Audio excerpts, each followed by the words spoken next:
Hola, bienvenidos a esta primera edición del podcast de Vicente e Ignacio. Vicente, Bienvenidos, ¿qué tal? ¿Cómo están?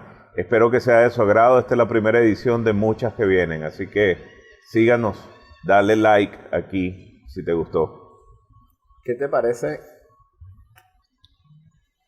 aquí disfrutando en Clearwater donde estamos y conversar un poquito, Vicente, y compartir tu punto de vista, los míos, sobre este tema tan polémico, ¿no? Esta decisión, la Corte Suprema de Justicia de los Estados Unidos vino con dos decisiones polémicas esta semana, dos decisiones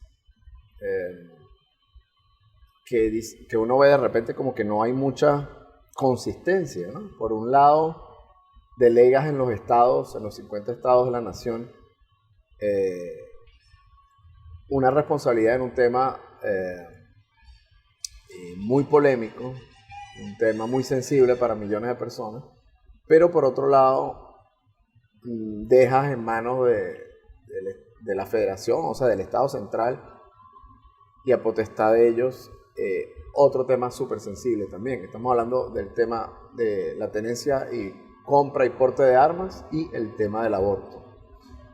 ¿Qué lectura le podemos dar a todo esto? Sí, yo creo que esta decisión del 24 de junio que fue publicada viene a marcar, pues, digamos que es considerada una decisión histórica, sobre todo aquellas personas que defendemos el derecho a la vida, ¿verdad? Porque definitivamente esta decisión viene a cambiarnos la posición que ha habido desde el año 1973, que era Roe versus Wade, y un poco la preocupación era que esa decisión nos enseñó a despenalizar la figura del aborto y que los estados no podían legislar en materia de aborto porque los estados de la Unión Americana, por supuesto, no debían legislar en ese sentido porque era un derecho consagrado constitucionalmente. Ahora, ¿no te parece, disculpa que te traje ahí, Vicente? Tú mencionas ahí algo bien interesante al principio, ¿no? Antes de entrar un poquito en el tema legal, porque, claro, es una cosa ya juzgada y se está cambiando prácticamente una sentencia. Ahora, tú hablas del derecho a la vida y ahí te atajo porque, bueno, si bien tú eres de tendencia un poco más conservadora que yo soy quizás de tendencia un poco más liberal, ahí entra la polémica, ¿no? O la primera polémica de hoy, proteger la vida, claro. Pero ahí viene la decisión previa 2 días antes con el tema de la tenencia y compra de armas en los Estados Unidos y la segunda enmienda y todo lo demás. Se protege la vida de bueno, un ser que aún no ha nacido con el tema del aborto, pero no se protege la vida de los niños, por ejemplo, en el caso de que suceda algo como lo que pasó hace muy pocos días en Uvalde, tristemente lo que sucedió en Texas, ¿no? ¿No hay ahí como una doble moral quizás? Sí, pudiera leerse en ese sentido, pero además del tema de fondo que tú planteas, yo creo que es como difícil entender que una persona que, por ejemplo, cometió un crimen hace 50 años, presuntamente, y a los 45 años revisan el caso y resulta que lo ven como una persona inocente y lo mandan a la calle. Pero esa persona pagó 40 años que indebidamente debía haber pagado. Perdió 40 años de su vida. Eso es lo que está pasando en este momento. Entonces la gran pregunta es, ¿cuántos abortos han habido desde el año 73 hasta el 2022? Millones de abortos. O sea que esos niños, ¿qué son? ¿O qué fueron? Ahora, el tema es, o básicamente, bueno, evidentemente ahorita vienen, ya hablando un poco de política, ya vienen las elecciones de medio término. Sabemos que este país, los Estados Unidos de Norteamérica, están cada vez más polarizados. Uno lo lee en los tweets con respecto a estos dos temas en particular. Y también vemos que son como dos posiciones muy o sea, parecieran irreconciliables. No hay voluntad política, evidentemente, para buscarle una solución al tema de los mass shootings, los tiroteos masivos. Y hay personajes más bien que, digamos, aprovechan todo esto para hablar del tema de las libertades individuales, el tema de que los socialistas, en este caso, en voz del expresidente Donald Trump, que los socialistas quieren coartar tus libertades. Y por el otro lado, en la otra acera, vemos discursos totalmente opuestos, ¿no? El tema del exceso para algunos que caen en libertinaje, etcétera, ¿no? Con el tema de los derechos LGTBI, el tema del libre aborto, etcétera. En mi posición, o en mi posición al respecto es que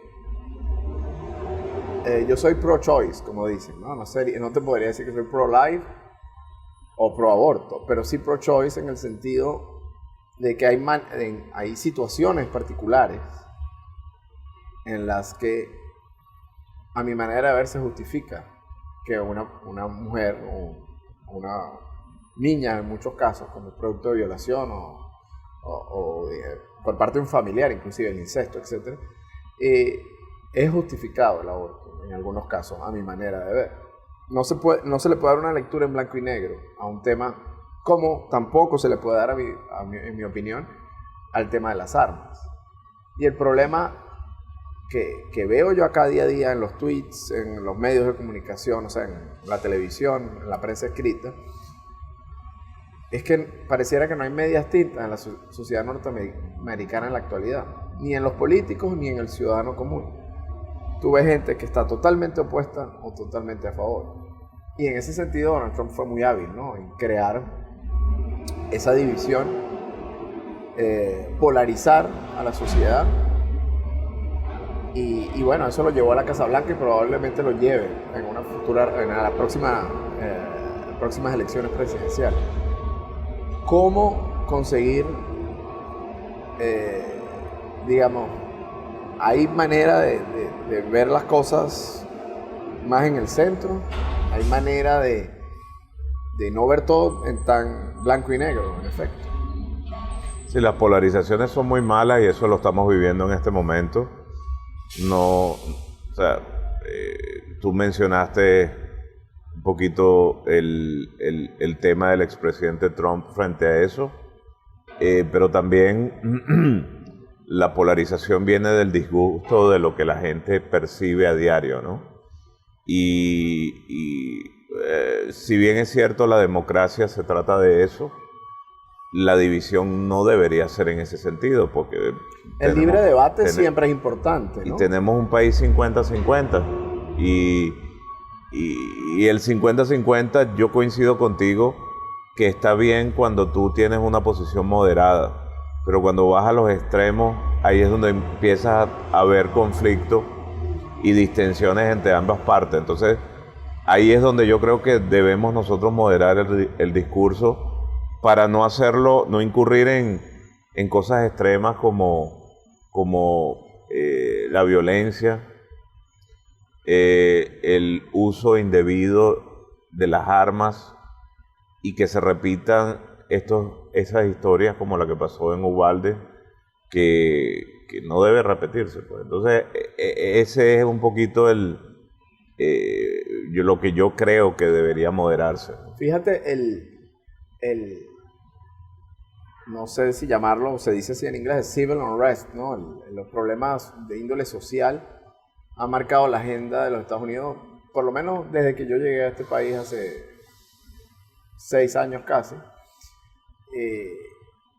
Hemos visto constantemente en los medios de comunicación abuso policial, exceso policial, no quiero caer en la palabra abuso, pero exceso de uso de la fuerza o fuerza desmedida por parte de la policía. Tenemos el tema migratorio que sigue ahí cada ciertos días, y el tema más recurrente, que es el tema de los mass shootings, que, como bien dijo hace poco un ex candidato puesto de elección en Texas, él decía que no va a pasar nada, y así fue. Va a haber una efervescencia, va a haber muchas oraciones, palabras para los familiares de las víctimas, un minuto de silencio, pero luego no va a haber ninguna medida en concreto. ¿Cómo queda? Te pregunto ya desde la parte de vista punto de vista legal, perdón. ¿Cómo queda? Hay una propuesta, ¿no? Que aparentemente pasó en el Senado, que es para, al menos, es un paño de agua fría quizás, pero es por lo menos una medida, que es no permitir la venta de armas de alto calibre a menores de 21 años, ¿no? Hoy en día a partir de los 18, sin mucho papeleo, podías obtenerla. Eso se aprobó, el tema de los 21 años, y puede en algo, digamos, aminorar el riesgo de este tipo de sucesos. Sí, eso es digamos, un primer peldaño en una larga escalera, por así decirlo, ¿no? Y hay que celebrar que se pasó ese primer peldaño, porque era necesario, incluso ambos partidos ponerse de acuerdo. Se pusieron de acuerdo. Por fin logran un acuerdo, y definitivamente hacía falta un acuerdo en ese sentido, por mucho que tú seas de una tolda política o de otro. Si comienzas a filtrar lo que era la forma de poder tener acceso a las armas, ya fíjate, por algo hemos visto que muchos de estos muchachos que han cometido estos incidentes en el pasado eran menores de 21 años. O sea que alguna vida se ha podido haber salvado en el pasado si esta medida hubiera estado en efecto anteriormente. Esperemos que este sea el comienzo, en efecto, de medidas más importantes a futuro. En el mundo industrializado, en los países desarrollados, Estados Unidos es prácticamente el único país que sufre de este tipo de hechos. En los países donde sucedía con anterioridad, bueno, Australia, por ejemplo, en los 70 pasaron una ley, y en Canadá también hubo una ley similar, y estos problemas o este tipo de incidentes llegaron prácticamente al mínimo, ¿no?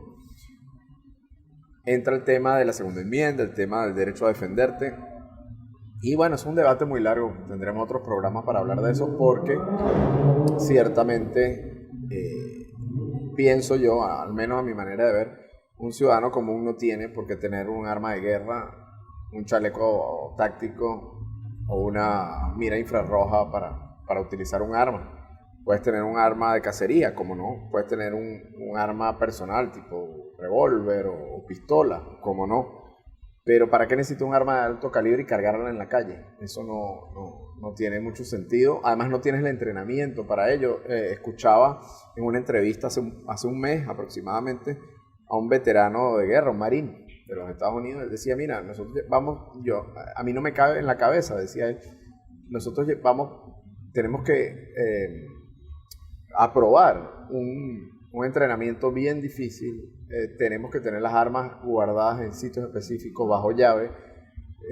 Se nos entrena en muchas medidas de seguridad para utilizar un armamento, y debe estar guardado bajo llave. Entonces llega un civil, entrega su ID, le hacen un medio chequeo y compra un arma de alta potencia. Él decía, no tiene sentido. Sí, el cuerpo militar más importante y mejor del planeta tiene que pasar todas esas medidas de seguridad para poder empuñar y utilizar un arma.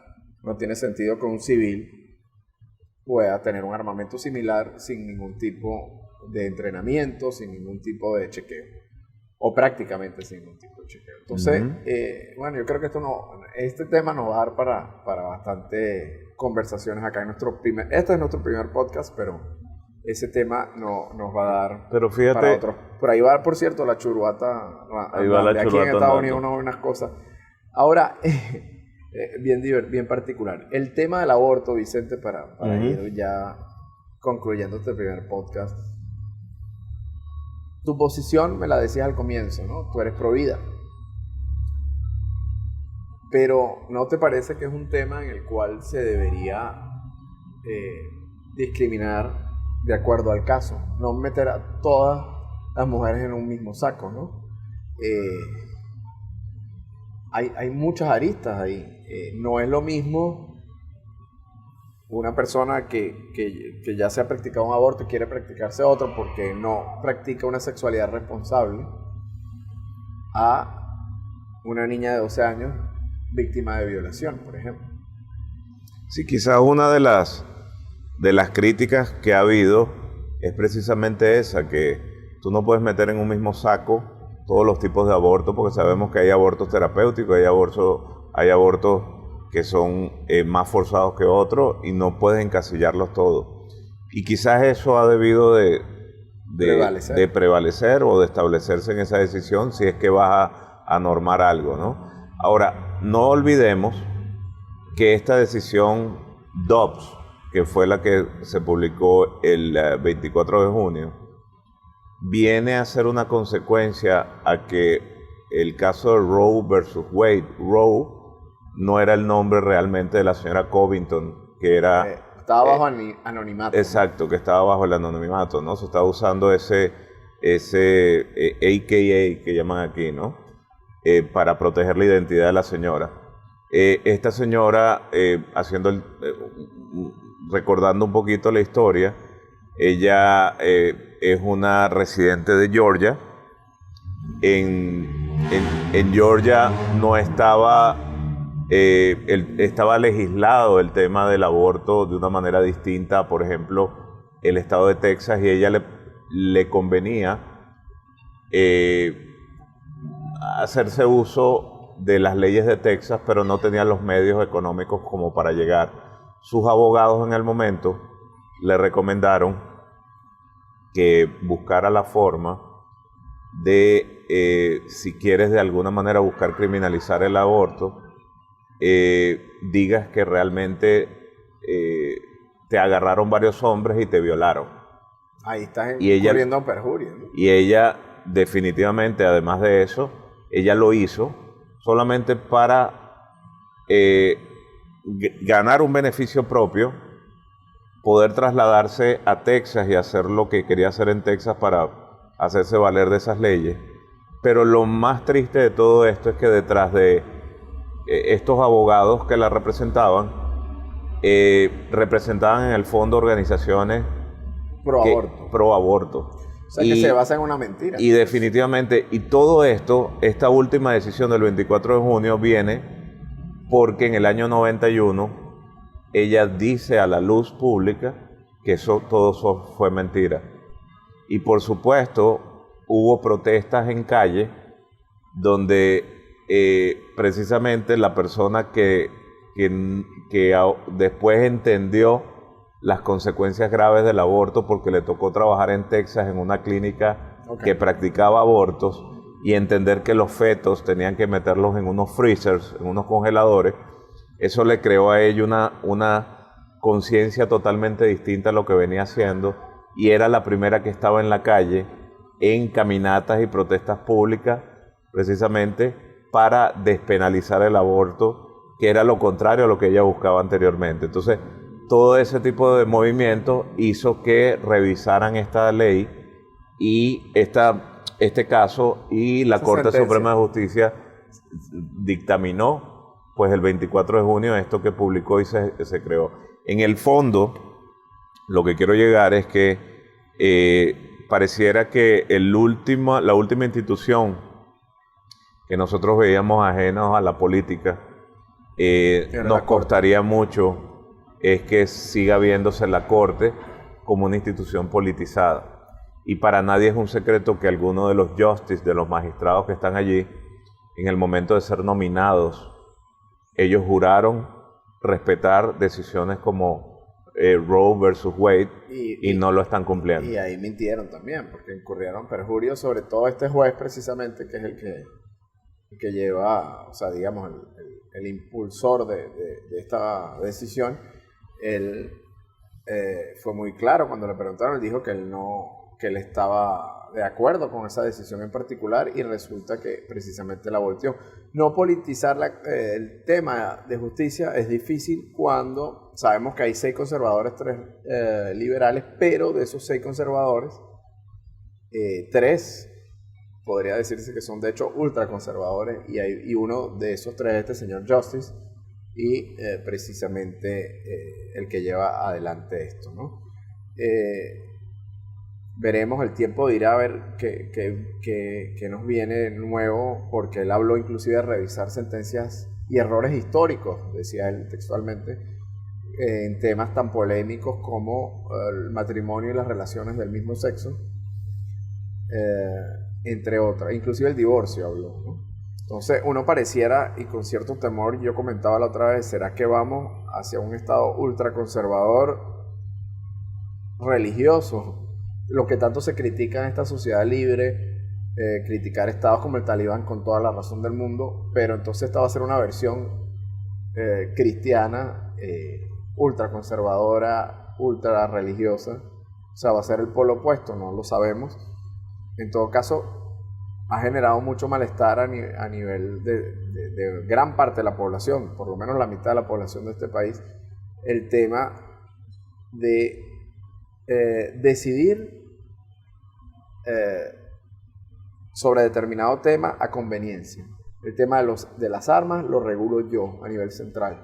El tema del aborto, denle ustedes en cada estado y ahí veremos hacia dónde, si nos va a favor o en contra de la marea, ahí vemos qué nueva decisión tomamos.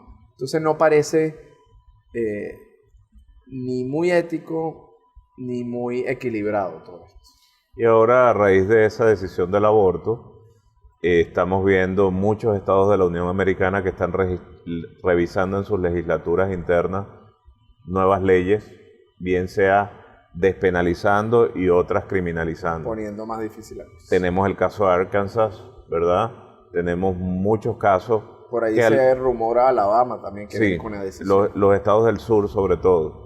Y básicamente lo que se debe evitar es eso, la politización de ninguna de estas instituciones y menos de la Corte Suprema de Justicia, el máximo tribunal de los Estados Unidos, y tampoco o mucho menos, porque hay mucho dinero detrás de todo esto y hay organizaciones que manejan fondos muy importantes que de alguna manera vaya a parcializarse por esas organizaciones pro defensa del aborto.